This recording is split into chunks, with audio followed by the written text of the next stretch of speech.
मजा आया।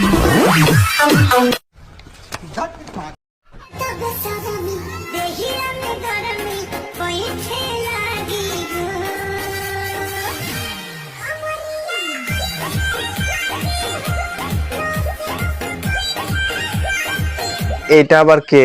এটা গ্যাস সিলিন্ডার না মানুষ? জানি না। আরে মামুনি, গরম তো লাগবে, কারণ রাস্তায় পরে পম পম ডান্স করবে, পিছন ফাটা, গরম তো লাগতেই পারে। পরে গরম ছাড়ানোর মতো মানুষ পাবে না। ঠিক বলেছো। তুমি ঠিক শুধাও কেন?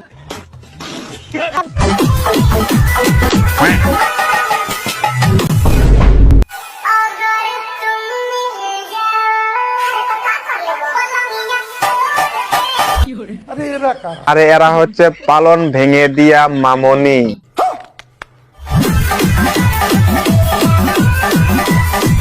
আহা, তোমরা তো পালন ভাঙতে পারবে না। পালন ভাঙা কাজ হলো আমাদের মতন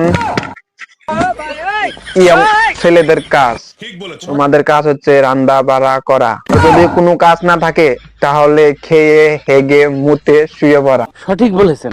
যারা ঘন ঘন হ্যান্ডেল মার হ্যাঁ? তারা একটু কমাইয়া মাইরো, কেন? নইলে বিয়ের পর আপনার বউ এই গানটা গাইবে। তো এই মামুনির ছোটবেলার কিছু গুরুত্বপূর্ণ কথা আমি শেয়ার করতেছি। এই মামুনির ছোটবেলা স্কুলে গিয়ে কবিতা পড়তো। কার জানো?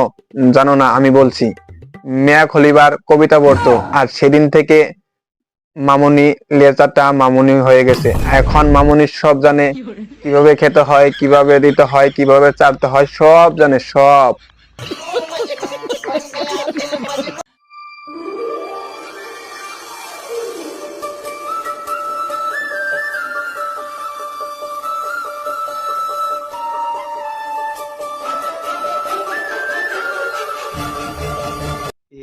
क्या हुआ?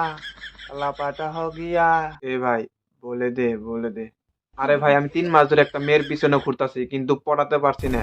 আরে ভাই, তুই আমাকে টেকনিকটা বলে দে প্লিজ ভাই, বলে দে, বলে দে ভাই, বলে দে প্লিজ ভাই, বলে দে। আহারে, চোখের পানিতে বুকটা বাইসা যায়।